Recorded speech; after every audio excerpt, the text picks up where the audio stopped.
Ibroota boqonnaa 9 lakkoofsa 24.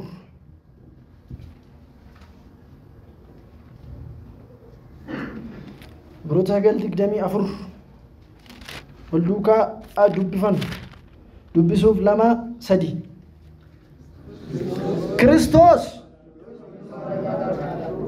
Kiristoos iddoo isaa hundumaa irra caalaa qulqulluu harkaan ijaarame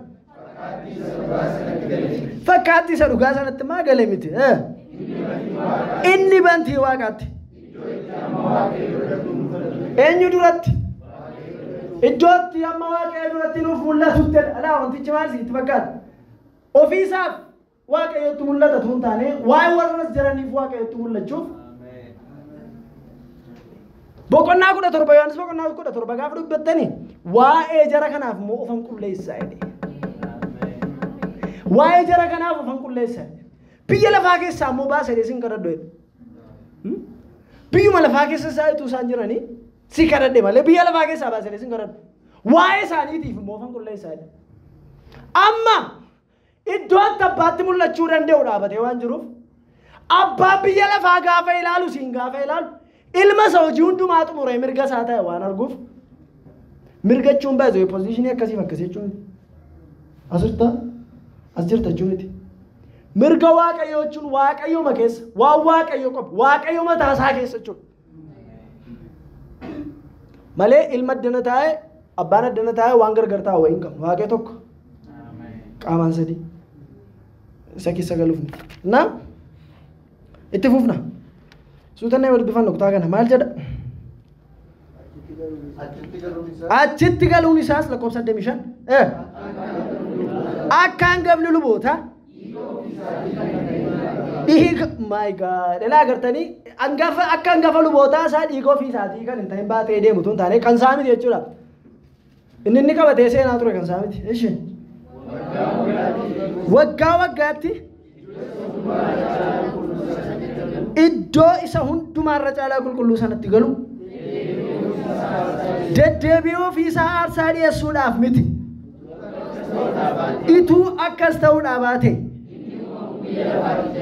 eeshe agartanii ituu akkas ta'e amma uumamuu biyya lafaatii keerree deebi'ee dhiphachuun isarra ga'a ture eeshe amma garuu irra deebi'a eeshe eeshe al tokkicha ofii isaa aarsaa dhiyeessuu isaatiin cubbuu balleessuudhaan mul'ateera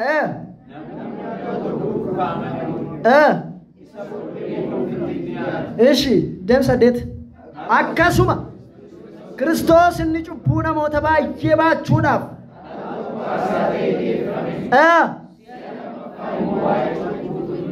eeshi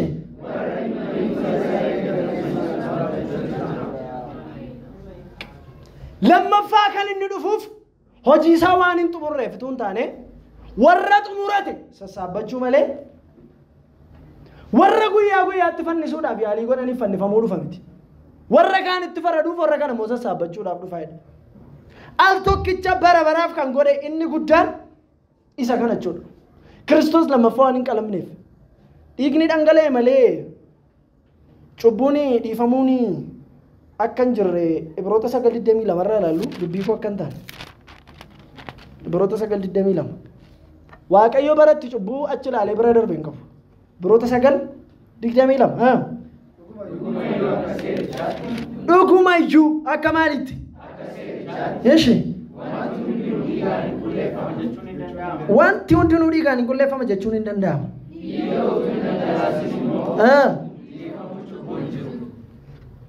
dhiigatu hin dhangalaasin dhiifamuun cubbuun jiru Kiristoos lammaffaa dhufee inni dhiphatu erga ta'e dhiigan dhangalaasu erga ta'e yoos akkamitti qalbii jijjiirra ture ituu dhiigni dhangala'een cubbuun raawwachuu matumaa irra darbamuu hin danda'u waaqayyo amala isaa keessatti cubbuutti faraduuf cubbamatti argisiisuu dhiisuu hin danda'u cubbuutti barandi cubbuutti irra darban jiru gatiin cubbuu waan kaffalameef garuu araara argisiisa Kanaaf iyyuu al tokkicha bara baraa fi kan akkas godhee evidensii ga'aan isa kana jechuudha. Amma immoo reconciliationii maal akka ta'e jalqabna irra. Araara isa jedhamu. Yeroo darbee dubbannee turre. Reconciliationii fi marsii gidduu garaagarummaa jiru. Reconciliation jechuun araara jechuudha. Marsii jechuunis araara jechuudha. Garuu hiika gurguddaa of danda'e lama qabu. Hiika of danda'e. Reconciliationiin kan inni gaggeeffamu fannoo jalatti. Mercy kan raawwatu fannoo jalatti hin taane teessoo ayyaana Waaqayyoo araaraan guutuu jalatti. Bakka argama keenyaa fannoo jalatti hin taane fannoon jalqaba fayyina keenyaati. Dadhabbii keenyaatiif garuu humna fannootiin dhiibamneetu dadhabbiin keenyatu keessan dhamaatiin keenyatu keessan jiraatin gara teessoo Waaqayyoo ayyaanaan guutuutti yeroo manu barbaachisetti araaraa fayyaan argachuudhaaf immoo dhiyaanna. Amanaan lafumatti dhalate hin deddeebi'u jechuudha. Akkas jechuun hojiin fannoo fuula keenya duraa bade jechuu miti. Ammayyuu akka waan caafamee rarraafameetti nurra jirannu. Ammayyuu kan nuun lallabnu amma gaafa deemnutti. Amma gaafa godoo kana keessaa sassaabamnutti fuula keenya duraa baduu hin danda'u. Kontekstiin ittiin dubbadhu baachuu barbaade. Innaa amanaan qalbii jijjiirrannaa jalqabaa fannoo jalatti raawwata. Jireenya isaa daily lifeidhaaf garuu reconciliationiin once and forever fannoo jalatti waan xumureef amma yeroo barbaachisatti yeroo hundumaa araaraa fayyaan argachuudhaaf gara ayyaana Waaqayyoo isaa teessoo Waaqayyoo isaa araaraa fi ayyaanaan guutuutti inni yaadna dubbifannuu birootarraa. Namoonni argattan dubbisa. Afur kudha jaarraa. Yeroo barbaachisetti. Ashe yeroo barbaachisetti akka nu gargaaraniif araara isaa fudhachuudhaaf ayyaana isaas argachuudhaaf kottaa jajabinaan gara teessoo eenyu isa maaliin guutuutti maaliin ayyaanaan guutuudha ishi moo firdiin guutuudha maal goona yeroo maal ta'etti yeroo manu barbaachisetti amma reconciliation jechuudha kan nurraa jalqabnu reconciliation araarri kun fannoo jalatti akka inni raawwatu ilaalleerra jechuudha lachan saayyuu araaramuu jechuudha dhimma araaraan kan wal qabatuun inni kan reconciliationiin dhiigni dhangala'e malee godhamuu kan hin dandeenye araaramuu yookaas araara isa kam dhiigni dhangala'e malee sirna raawwachuu hin dandeenyedha inni kam reconciliation jedhamu innis araara jechuudha Waaqayyoon araarfanna yeroo jedhamu dhageessanii beektu Waaqayyoon araarfanna gaafa jedhamu dhageessanii beektu Waaqayyoon araarfachuu namni danda'u jira inu keessa haalli jira Waaqayyoon waamee araarfachuu kan danda'u reconcile ofitti gochuu kan danda'u jira ture jira isin keessa namni danda'u jira harka baasu Waaqayyoon araarfachuu jechuun Waaqayyoos akka biddaa xab godhuuf isa dheekkamu duratti nagaa qabaachuu jechuudha. Waaqayyoo duratti nagaa qabaachuu jechuudha. Namni Waaqayyoon ofitti araarsuu danda'u keessaa tokko illee hin jiru. Masfartii kanaas kan guute ilmicha sangafaa duwwaadha. Ilmi hangafaasa kana waan guuteef Yaaqoob maal jedhe maal Esaawu maal jedhe Yaaqoob maal jedhe ateenyoonnaan aneenyuu dhadhe.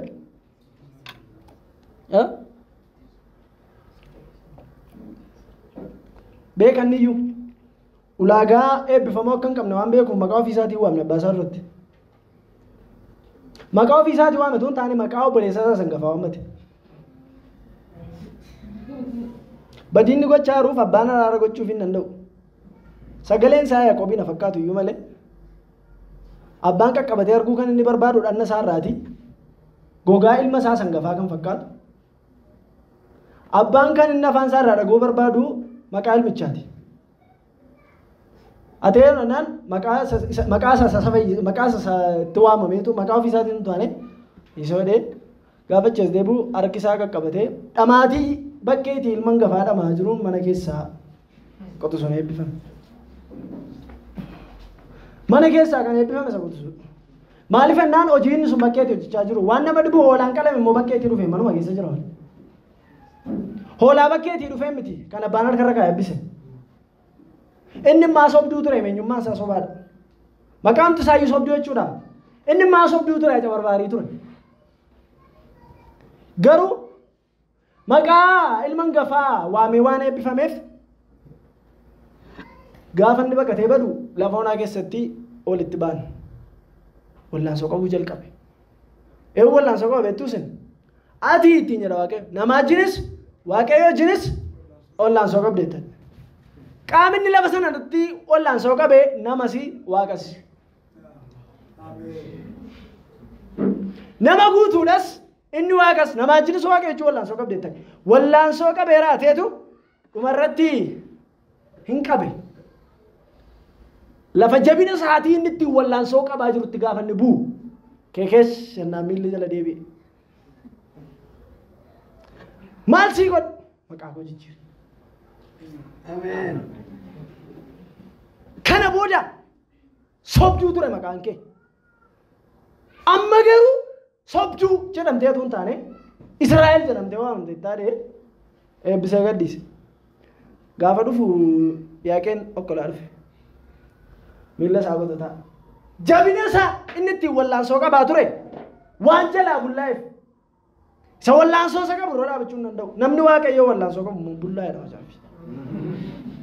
Ameen. Bulleessee sababii gadhiiseef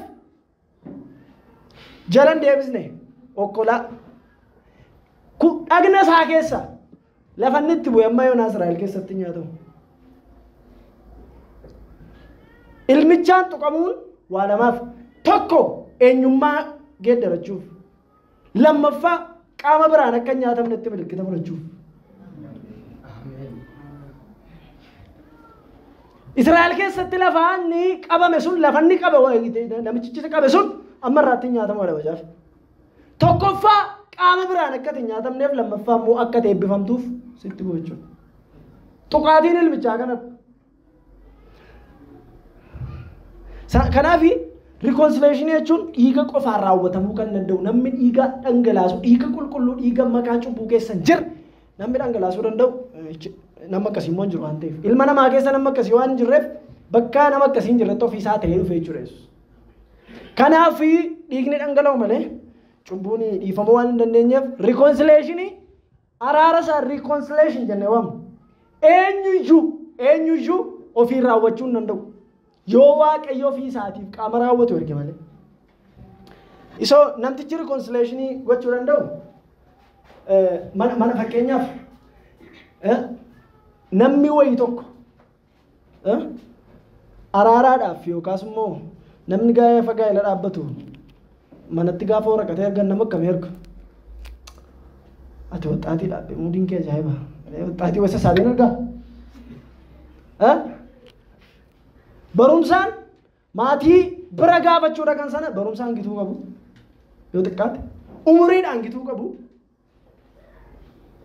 qabeenyaan yoo danda'ame gituu qabu waan hundumaan maatii araarri gaafatamu sanaa wajjin wal qixxee kan ta'etu jara warra kana bakka bu'ee dhaqa.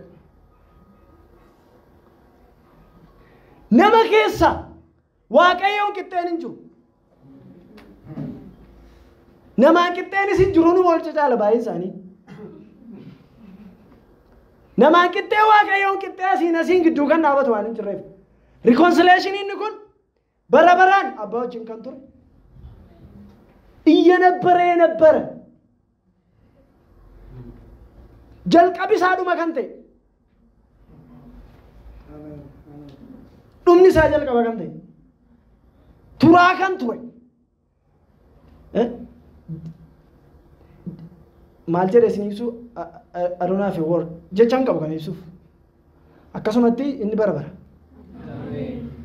deeman darbee macaafis akkasuma inni bara pointii jalqabaan qabu pointii dhumaas hin qabu akkasis dhuman qabu akkasis dhuman qabu bakka dhuman qabu inni bara kanaaf iyyuu kanaa kan gitu jiraachuu qaba. Yesuus umuriin qabu umuriin jiraachuun starting pointiin jiraachuun Yesuus umurii waan hin qabneef jalqaban qabu. Abbaa jiru wal qixxee waan hundumaan abbaa jiru wal qixxeetu dhufee foon uffatee namaan immoo qixxee nama guutuu immoo ta'e Waaqayyo keessaa bee Waaqayyo kan ture nama guutuu ta'etu abbaatti gaafa inni dhiyaatu abbaan kan isaan qixxee gaaffii isa gaafachuu danda'u waan argeef huubi tokko kan irra hin jirre mudaa kan irra hin jirre waan argeef guutummaa guutuutti wanta inni hojjete tameen hidhee olii gale. Ameen jedheetti olii galee fudhate. Ashi Roomaa boqonnaa 5 lakkoofsa 10 dubbifannu. Roomaa 5:10. Roomaa 5:10. Maal jedha?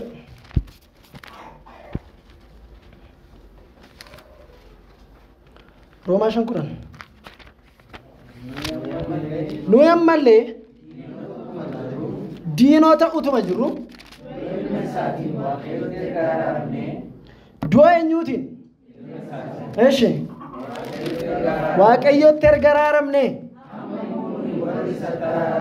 eshi gana araaramnedha hin araaramna qoqophaa'ee yeroon kun yeroo araaramuutiidha amma moo kaanee Waaqayyoon ofitti araarsinaadha erga maal taane erga araaramne eshi ammas Efesoon boqonnaa 1 lakkoofsa 7. Efesoon 1:7.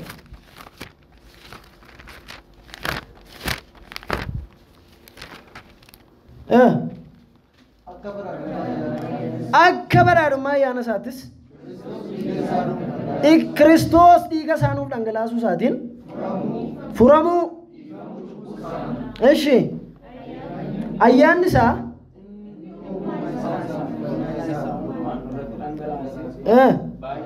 eshi Waaqayyo waan isatti gaarii fakkaate karaa Kiristoositti yaadee of dura kaatee ture. Ammas dhoksaan eshi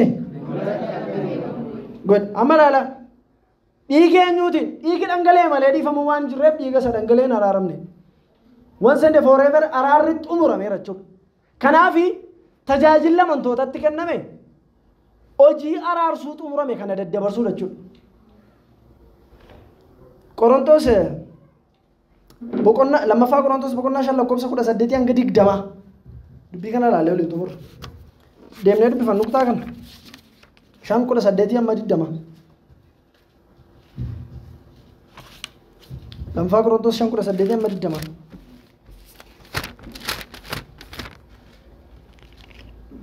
dubbisa maal jedha dubbisuuf 2-3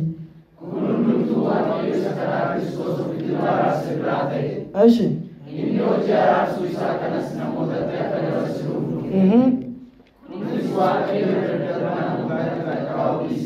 Ashi karaa Kiristoos biyya lafaa ofitti araarse jechuudha. Maal jechuudha? Ilaa maal nutti kenne jaara macaafi? Hojii araarsuu kana fuutaniirtu. Waaqayyo araarameera. Namoota hin araaramin gara araaramutti waan ta'e jechaadha. Waaqayyotti maal ta'a? Waaqayyo isinitti araaramu kottaa hin namiti. Waaqayyo isinitti araarameera kottaa Waaqayyotti araaramaa inni waan jechuudha. Tajaajilli kunis amantootatti kennameedha. Ergaan isaa kunis maal? Maal jedha? Adaraan itti fufaa irra deebi'ee lakkoofsuma ammaa. Kunis maal araaramuu daddabarsina dhimmi araaramuu kun immoo dhimma maaliiti? Kunis Waaqayyo irra daddarbaa Waaqayyo maal lakkaa'uu dhiise? Irra daddarbaa namootaa lakkaa'uu dhiise karaa Kiristoos biyya lafaa hundumaa ofitti araarsa jechuudha. Ergaa maal isaatii kan? Maal godhe? Adaraa nutti kenna. Egaa nuti afaan Kiristoos isaan ergamneef. Waaqayyo karaa keenya isin dhageessifata. Maal godha enne?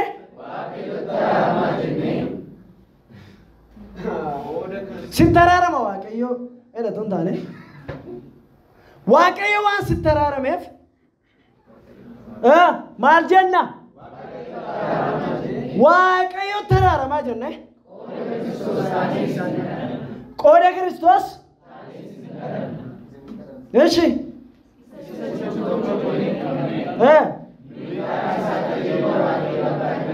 Eeshi. Oriijinaalii jalqabaarraa gaafa dubbistan cubbuu isa godheera. Ati adarragoo jedha. Kiristoos cubbamaan taane cubbuu ta'e malee. Cubbamaa ta'e jechuun eenyummaa cubbuu qaba jechuudha. Kiristoos qulqulluudha cubbuu ta'e malee fuula Waaqayyoo irratti cubbamaan taane. Ituu cubbamaa ta'e immoo saafuu araarri hin barbaachisa ture. Inni araaraa fudhachuutu hin taane araarsuudhaaf araara kennuudhaaf waan dhufeef inni cubbuu ta'edha. Ingiliffaa isaarraas oriijinaal jalqabaarraas gaafa dubbistan himmeedha siinadha. Cubbuu isa godheedha. Maal gochuudhaaf hojii araarsuu kana namootatti akka nuun laannuuf waamichi keenya faarfannaan keenyas sitti araarama Waaqayyootu hin taane Waaqayyo sitti araarameera Waaqayyotti kottu araarame. Ergaan araaraa Waaqayyo sitti araaramaatu hin taane Waaqayyo sitti araarameera kottu Waaqayyotti araaramiin. Maal jedhaa lakkoofsi amma dubbifne 19. Shakkaartuu hima caafa jedhamu. Waan macaafi jedhu namni shakkii qabu jiraas keessa. Mee dubbifadhaas. Lakkoofsa 19 maal jedha? Maal gochuu dhiise? Kutaa darbe keessatti maal baranne yaadattu? Waaqayyoo maal jedhe? Ani yakka keessan akka maaliin godhan? Hamma ba'a biiftuu lixa biiftuutti gargar fagaatu yakka keessan akkasan fageessan. Kutaa tokko irratti immoo maal jedha inni biyyoo ta'uu keenya si yaadata jedhanii kutaan hundi bifanne yeroo darbe. Waaqayyo dubbii gadi hin kutaa'udha macaafa arsaarra. Waaqayyo dubbii gadi akka namaa dubbiis gadi hin kutaa'udha. Biyyoo ta'uu keenya si yaadata jedha. Yeroo darbe kutaa darbe ilaalan hundeessu dubbifa. Biyyoo ta'uu keenya si yaadata jedha. Akka namaas dubbii gadi hin kutaa'udha. Sababii cubbuutiif aarsaa garaa isa ciibse waan argateef waa'ee isa kanaatiif dubbii gadi kutaa'uu hin qabu. Akka jechuun Kiristoosiin ganaa gadi fideeffannisuun qabu jechuudha gara biraa. Kiristoosiin gadi fideeffannisuun qabu. Kanaaf ergaa araaraa isa amantootatti kennamedha. Afaan eenyuu taaneedha? Afaan Kiristoos. Afaan jechuun amala afaanii iyyaadu waan mataa iyyaadu haasa'a.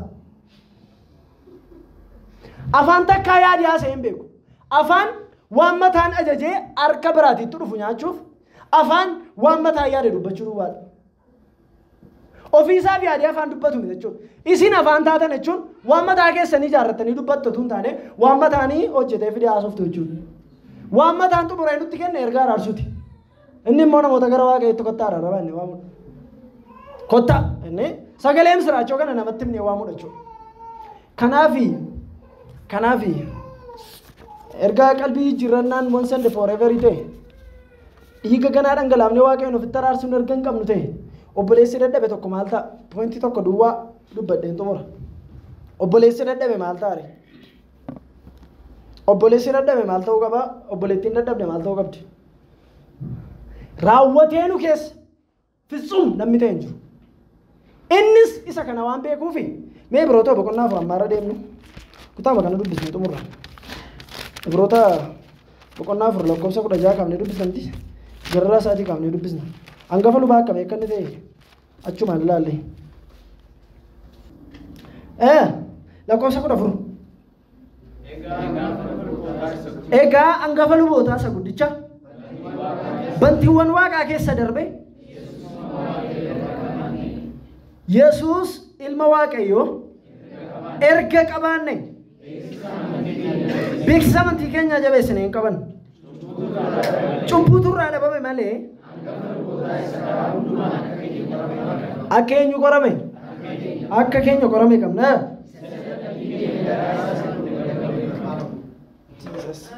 Isa maal hin qabnu? Isa dadhabbiin keenya garaa sarruu kun hin qabnu. Waa'ee dadhabbii obboleessaatii fi waa'ee qorumsa obboleettiif obboleessarra ga'uu fi sarpiraayiz hin ta'u jechuudha. Akkuma keenya kara hundumaan cubbuutu irraa dhibame malee isa qorame qabnaa jedha. Kanaafiyyuu amantii keenya beeksisuu keenya hin jabeessinadha malee laaffisnaan jiru. amantii keenya ammayyuu jabeeffannaa. Eeshi itti fufee maal jedha? Akkuma keenya isa dadhabame isa dadhabbiin keenya garaa isaan rukunne garuu hin qabnu.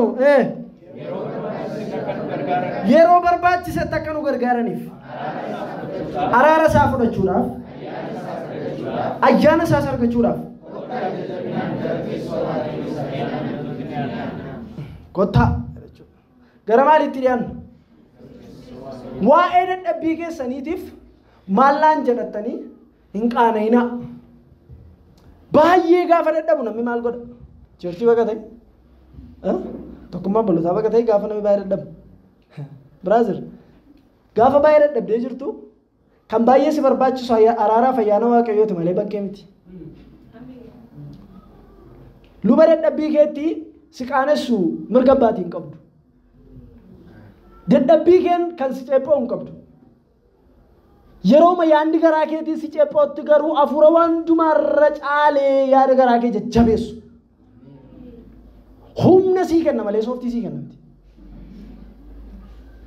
Namni gaafa baay'ee dhiphattanii gaafa isin dhiphattan yoo baay'ate sooftii sii kenna. Kanarra kan darbe namni isin jajjabeessuun maal godha? Baay'ee gaafa isin gaddisiistanii haalli keessan gaafa gaddisiisu sooftii fuudhee axaadhu immaan kee seena ta'a miti yoo sooftii. Kanarra kan darbe jajjabina sii kennu hin qabu. Kanarra kan darbe jajjabina sii kennu hin qabu. Yoo baay'ate immoo yoo baay'ee garaan isa laafate immoo sii jibboo fi sooftii sii kennurra kan darbe homaa tokko sii gochuu hin danda'u. Gaafa yaadni garaa keeti dadhabbii keen qabatee gaafa inni si kasasu garuu ka cheerchiin daaqqara. Baay'ee kan si barbaachisu gaafa waan ta'eef kottuu dura taa'e. Sanaan booddee አቤት ምሕረት እንዴት ታላቅ ነው ፋርፋችሁ ጀልቀብዳችሁ የሮን ሲበርባችሁ የሩቻ ነው አንተ የሮን ድማ ጫላት የሮ ያዲገራ ከሲ ከሰሱ ካን ሲገርጋሩዳ አከኑ ገርጋራን ይፈዳ ካን ሲገርጋሩዳ ተሶረታ ይሩቱ ኡሌ ቀበቴቱን ታኔ ማል ቀበቴት አራራ ፈያን ሲጀጀበሱ ተደብት ከሰጅርቱ ከሳ ከዝፉሉ ቀበቴ wanta ajiruufi gaafa sindaa'u dhuma barcumaataa hunduu sirra jiru. Fuuldura dhuftee teessee gooftaa mi'eeffachuu nama. Yeroo darbe asomnee reeree namni gaafa baay'ee miirri balleessummaatti dhagaamu dadhabbiin gaafa itti dhagaamu cubbuu speeshaal jedhee yaadu yoo hojjete torbee lama sadiif charchii baqatanii hin baqata. Erga baqate yoo waaqayyoon dagachiifachaa gaafa dhufu torbee sadii afur booda akka yaadutti ay amma makka seexannii nama joonyisu ta'e yaadanii bettu garuu kan si barbaachisu bakkeen jiru kan si barbaachisu teessoo hangafa lubaa. Waaw Phexros maal jedhe seetan Phexros akka waan dubbatan nageenya isan amaneetu bishaan kana rakkan deemuuf na abboo mennaan batattisaa gee karaa gee gaafa amantii irraa dadhaboo amantii isaa irraa gaafa dadhabni gaafa dhufu nyaatamutti kee dhaabatee malaalan itti fiyyeen qabu. Maaliif dadhabaa akka jirtu hamma hamantuttuun isii kan nama jiru. Maali nyaatamaa jira keessa gammee sokkaarannaan. Jesus. Qabeetu humna inni ittiin bachi keessa nyaatamaa jiru keessaa bu'u qabeechi kee qabee kaasa. Dadhabaa jirtu namni dadhabaaru jira dafee harka laatu.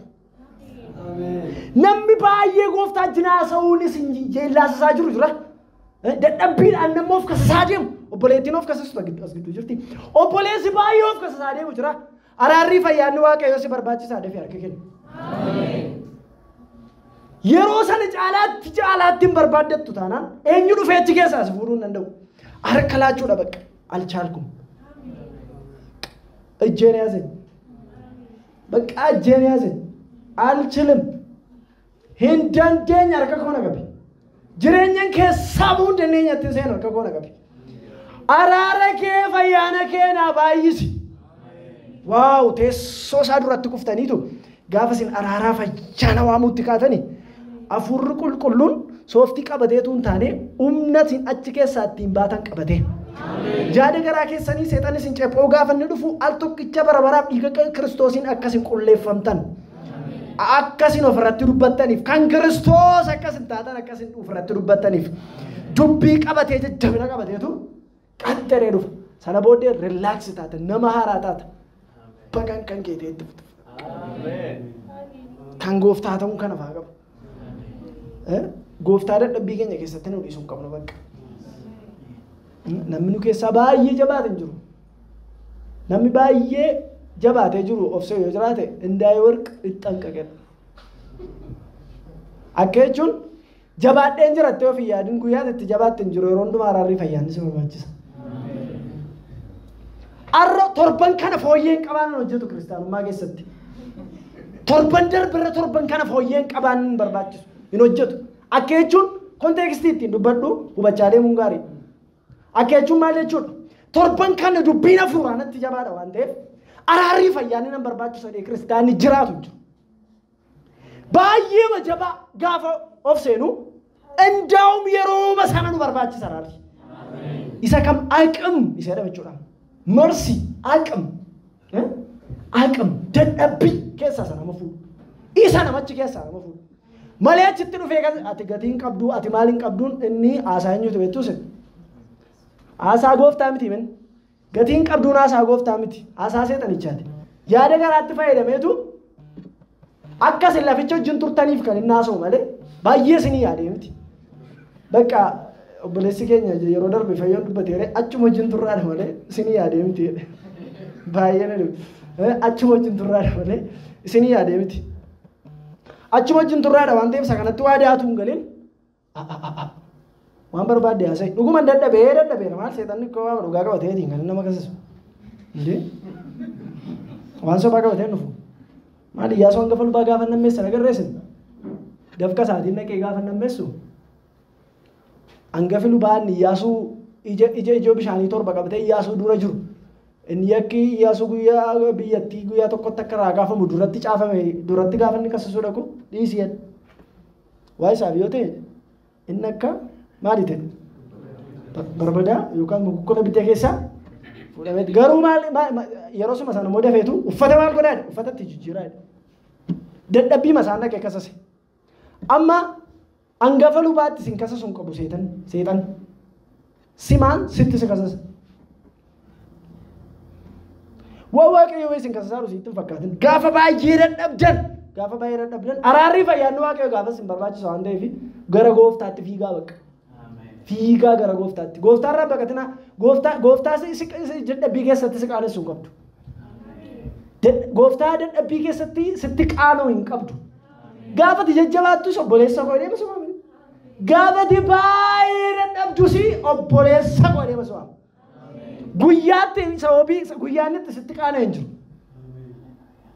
Guyyaannitti sitti qaanaa hin jiru. Gaafa dadhabdus gaafa jabaattus guyyaannitti sitti qaanaa hin beeku hin jiru.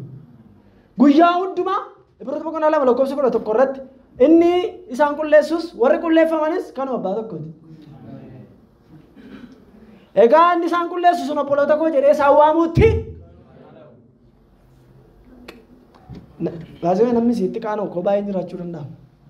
Namni baay'ee sinitti qaanoo sababii dadhabbii keessaniif. Obboleessa sinitti qaanoomne mirga baatee qabdu. Kanaaf fiigaa please day to day amma fuula baafattanii deebitan araarrii fayyaanni waaqayyo isin barbaachisa. Qalbii jijjiirannaa dhugaa namantootaa sakala. Araarri keenya barbaachisa. Araarri saganaa Kiristoosiin qalamite reconciliation mercy aqam hiikisaa humna jechuudha. Aqam የምትነሱበት አቅም የሮንት ሲም በርባጭፍ ነው ጅሩ ከናፊ ኢሚ ኮንፌሽኒንግ ከወል ቀበቱ ጭቡይ መቹን ከወል ቀበቱ ኩታታኑ ረቶሊ ይላላ ና ገባባ መቲ ጎፍታ ጭቡ ከሰቲ ኑ ጨጳውስን ቀምኑ ጎፍታ ጭቡ ከሰቲ ኑ ጀጀበሱስን ቀም አሜን ነው ጎፍታ የመጭቡኑ ደስን ቀምኑ ጎፍታ ጭቡ ከሰቲ ኑ ጨጳውስን ቀም ፖንቲን jalqabaduበት ደቆ መጅሩት ቀበነ እቹ ከናፊ ካኔ ዳበነ ብለስከኛ ወዳናስ በይኑፍ ከለዳ